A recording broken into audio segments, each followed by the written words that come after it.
I am Jeff Bowers, and on our phone lines now, Grego, we are joined by the great Norm Hitzges. Norman, how are we doing, my friend? I don't know about that description. A man I am privileged to call my friend. How about that? And a good friend, and for a long time. It is true. We have been doing this a long time, my friend, and I'm sad that we're not together, but it has been a lot of fun, and I am so happy that you were on with us. Your overall thoughts? Let's start with the Cowboys. Let's talk about their draft and what you think about all of this so far. I'm not impressed at all. I'm simply not. I'm trying to figure out from a big, wide perspective level. Yes, sir. Who's now running the draft? Is it Dan Quinn? That's a good question. Is it Dan Quinn, the defensive coordinator, who's running the draft? It seems to be. Picks are all defensive until this tackle from out of the blue they just took in the late fourth. But they're all defensive. There is no one in the Cowboy organization can look at us with a straight face and claim they stuck even closely to the best player available theory. It appears that Quinn has looked at his defense and said, it sucks. Yep. He's right there. But the domino effect of not getting Horn or Surtain in the first round just echoes through this draft. This I think they misread it at the top. I think they're trying to backsell us with this thought of, oh, we really preferred Micah Parsons and all of that, and you're getting guys where you're replacing. So you've now drafted 2 linebackers with the Jabril Cox pick, which we like. But so if Cox is your weak side linebacker and Parsons is your middle linebacker, if you're Leighton Vander Esch, aren't you asking for a trade? Well, let me just add about linebackers, and we'll go to the Vander Esch question. Yes, sir. That's one of the disappearing positions in the National Football League. Teams are getting down to 2 linebackers very quickly in down sequences, and sometimes they're getting down to 1 linebacker. Absolutely. And I think Parsons has all the makings of a fine player, and I think Jabril Cox in the 4th round was a very solid pick. He belonged there, if not just a little bit sooner. In fact, if they'd have taken him at the end of the 3rd round, and then skipped right all the way to the 5th round. But it's Leighton Vander Esch. They were very Casper milquetoast in their comments about whether or not they were going to give a 5th-year option to Leighton Vander Esch. Which means they are. Now, sadly, we know why. It's not about the quality of play. It's that he's so often unavailable. Absolutely. He's hurt a lot, and he has spinal stenosis, which scares the water out of me, because at any moment you could suffer an injury. The doctor says, hey, you better stop doing this. Yep. So I think Vander Esch plays out the year, and I'm not so sure Jalen Smith should feel comfortable either. Well, absolutely. I think if even if you have Jalen Smith in that edge rusher pass, rush the passer type of role, you owe him a ton of money. But you're right, he absolutely shouldn't be comfortable in that spot. I don't think any of those guys should be. And I mean, on the one hand, this is a good thing, right? We knew this defense was unacceptable. Everything went wrong for them last year. They needed to make these types of upgrades. I'm with you on that front. But to do it in spite of the other holes that you have, and to fill in those gaps, replacing guys when you still have holes that you need to fill on the front end for a team that's supposed to be trying to win a Super Bowl. Man, that just seems rough. I understand the draft defense. They needed to do that. What I besides trying to figure out who's running the draft, because it used to be Jerry, and thank heavens we moved on from that stage. Absolutely. And then Will McClay came in to the forefront, and I like Will McClay. I think he's a smart dude, but this didn't look like a Will McClay draft. No. Good Lord, no. So I'm thinking that in the National Football League, who usually runs drafts? The general managers, absolutely. Yeah. Now, who often helps? Head coaches. Yep. This is a draft being run by the defensive coordinator. I mean, yeah. And let me add one more thing. If Dallas is reasonably successful in the next 2 years, doesn't Dan Quinn's name start showing up right at the top of the list of people who leave to be a head coach? I think that's how you got him here as a defensive coordinator, frankly.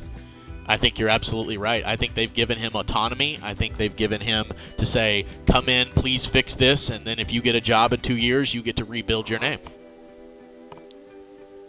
Well, and then you have the question, when Dan Quinn leaves, do you hire some kind of Dan Quinn clone? Because these are Dan Quinn people. And this team, if you could put this defense on a psychiatrist's couch and give them, 40 hours or so of counseling. Because 2 years ago, 2 seasons back, Rod Marinelli was the defensive coordinator. Yes, sir. And then Mike Nolan came in and tried to change things in a year where you had no OTAs and no mini camps, and the defense was pathetic. Absolutely. We had people running around, and Jeff, you guys have a feel for talent. There were times last year that I kind of felt sorry for the Cowboys on the field. I'm not sure how good or bad they were, but there were times they were looking around like, what are we doing here? Absolutely. And the defense was pathetic. And now we've got another set of people being brought in. Now, let me point out, last year they needed defense, and they added Diggs. Yep. And they added Gallimore, and Robinson, the cornerback, and Anai, the defensive end. Now, do those people fit in a Dan Quinn scheme? I mean, kinda. But you're right. When you yank back and forth so quickly in scheme and fit, and you draft to a scheme. I mean, the good teams do anyway. That you're right. It doesn't seem to make any sense anymore. Where you went to that 3-4 for one season and then you let it go, and you'd brought in a guy like Aldon Smith to play specifically in that scheme, who was vouched for by the defensive coordinator, and he's your best pass rusher, honestly, last season. And then obviously you let him walk because you've completely changed the scheme again. And now what do you do at edge rusher and all of these types of questions? Norm, this is the question for me. You mentioned the psychiatry couch for this defense. Who's the leader on this team now? On defense, besides Dak Prescott, who's the leader of this defense? It's got to be Tank Lawrence, because there isn't anybody else. Literally, who else? Sean Lee's gone. Leighton Vander Esch's job is in tremendous jeopardy. Absolutely. The secondary has no leader back there, and the line is, the leader is the head of the Hot Boys, DeMarcus Lawrence. Right.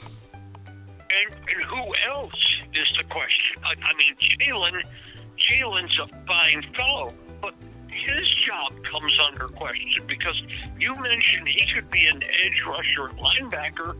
Well, not to be snide here, but are we going to play the other 7 edge rushers That at the same time? Are we going to play Basham that we signed? Yep. Is Durance Armstrong still in the picture here? Is Bradley Anai in the picture here? Is Randy Gregory the starter at defensive end, or is he a designated pass rusher? Where does Carlos Watkins that they signed as a free agent? Where does he fit now that they've drafted defensive linemen, 2 of them in the 3rd round? And don't forget they signed the free agent Brett Irvin. That's right. And isn't Woods the giant Woods, the little Woods? Now he's left, but the giant Woods. Yep, Al Woods. Yeah, we got numbers. We're the only team in the league that can have 3 full rotating defensive lines. Well, of course, some of those guys aren't going to make the roster, of course. Yes, I agree. And that's the other problem you have there is I think you're going to have a bunch of guys that you signed. That is a terrific observation because is there a chance Bradley and I simply get squeezed off this roster? Absolutely, and goes somewhere else and is great. I agree. There's a chance he gets squeezed off this roster. Yeah. And we've seen this in the last few years of people who leave here, and I don't need to mention the star, Byron Jones, who's gone to Miami, and, that's a good-looking football team all of a sudden. Absolutely. But, Anthony Hitchens wasn't terribly appreciated here. And he went and got a Super Bowl ring in Kansas City. Almost and 2. Damian Wilson was an afterthought here. And he was a full-time starter in that Kansas City Super Bowl defense. And it's not that Marinelli's system was wrong. Right. Or poor Mike Nolan, I don't know what they were running. I hope the system of Dan Quinn is good. But defenses can't keep changing systems every year. Absolutely. And the secondary is coached differently. Chris Richard coached the secondary different than his successor, and now Joe Witt has come in. And what I'm saying is that they may have hit the right formula, guys. Okay? I'm not going to say I think Dan Quinn was, I thought, a very good hire. But the constant overturning the last few years, and now the signal being sent from this draft that, hey, a bunch of you guys may be out of a job here. Right. And I don't know if we can count on Dan Quinn being here more than 2 years. And that would be something. If they turn it around and this defense gets really good, Dan Quinn could be gone as early as next year. We know how these coaches get retreads and all of this stuff. So it is amazing. Norm, I just want to get a couple of last thoughts here. The great Norm Hitzges joining us, Texas Radio Hall of Famer, and a man's been covering the draft longer than you've been alive. Your question, we've now drafted 3 guys with off-field issues. Micah Parsons, which seems like hazing and maybe youthful ignorance. Kelvin Joseph, the obviously with the basically quitting on Kentucky last year, and now Josh Ball here in the 4th round, a guy with domestic assault that caused him to leave Florida State and go to Marshall. We already talked about leaders. We already talked about the psychology, and now you're doing nothing but bringing in dudes that have question marks. This seems like a recipe for disaster. Well, let's face it. If you're Kelvin Joseph, it's hard to get out of LSU. It's hard. And Ball, it's hard to get kicked out of Florida State. No doubt. The Ball thing bothers me. He's slapping and knocking down a woman. She's getting a restraint order against him. We're not talking about, a debate that went wrong. We're talking about domestic violence here, and for a tackle in the 4th round, well, Dane Brugler, whom I really admire, yes, had him as a 5th-round talent. So yep. maybe I shouldn't be questioning that. But there was a guy sitting on the board from East Carolina named Deontay Smith, who went to pick after Josh Ball. And one last point about this, guys, that really disturbs me about the Cowboys. Yes, sir. They have gone flat passive on drafting. They went passive this year. And in the start of the 2nd round, it started with the 33rd pick in the draft. And the Cowboys had the 44th pick in the 2nd round. So there was only going to be 11 players off the board. Cowboys pick.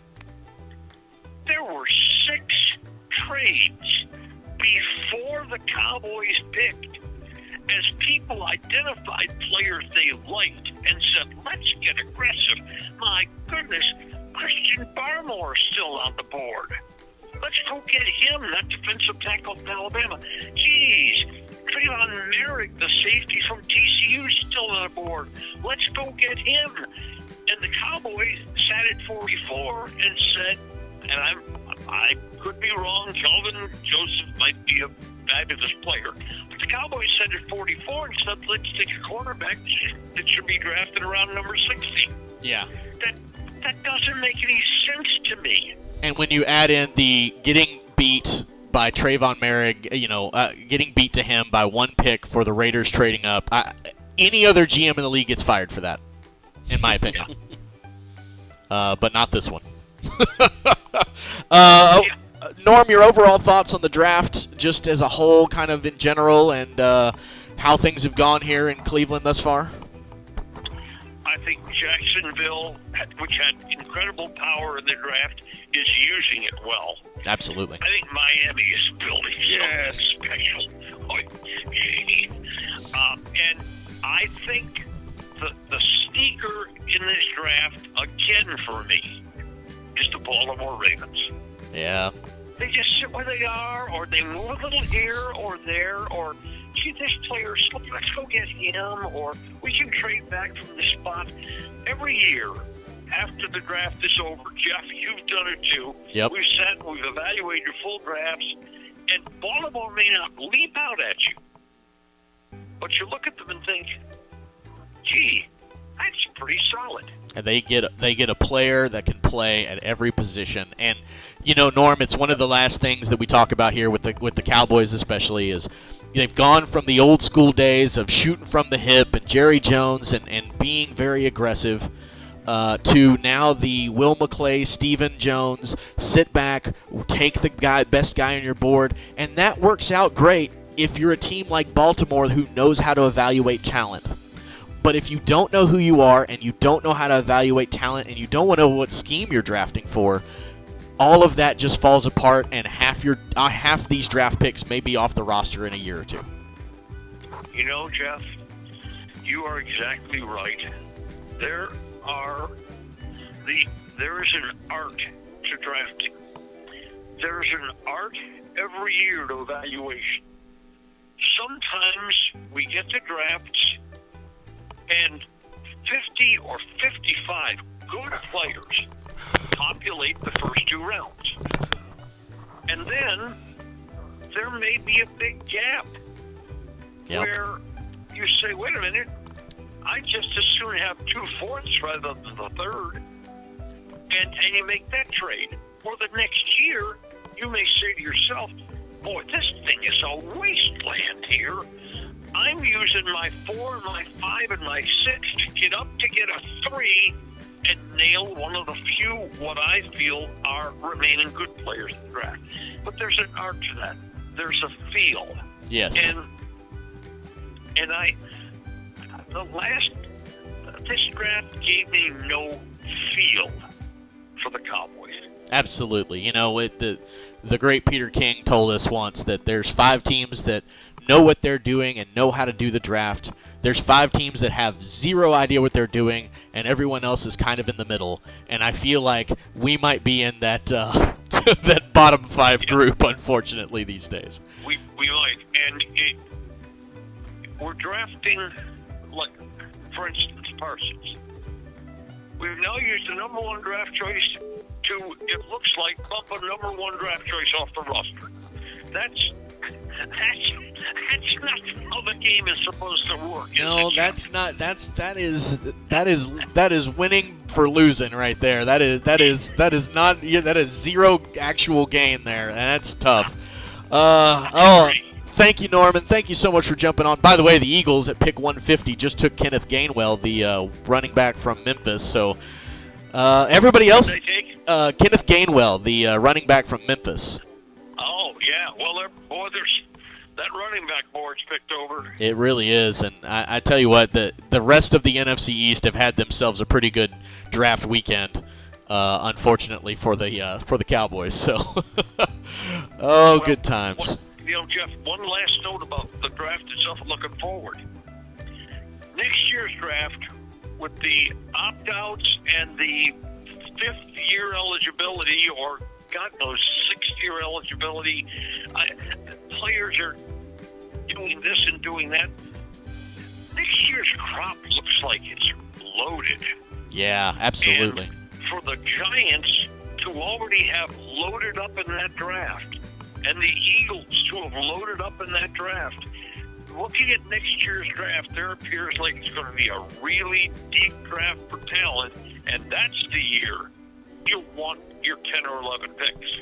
Exactly. And, we still don't know if the Cowboys got offered that package from Chicago, but if they did, my goodness. Woof. All right. Well, thank you, Norman. Thank you so much for joining us. Go home, get yourself some rest, and we will talk very soon. And I miss our draft night dinners, but maybe we'll crack a bottle of Merlot together very soon. Next year in Vegas for sure. Oh, we're gonna get Norm out at the club. You know how that is. Him and I both use canes, so we'll be great on the dance floor together. Absolutely. Thank you so much, Norman. My best to Mary and the dogs, and you be well. Thanks, Jeff. All right, bye-bye. There he goes, the great Norm Hitzges, joining us. Find us on Twitter @SportsNarrative or at youtube.com/TheSportsNarrative. And thanks for listening.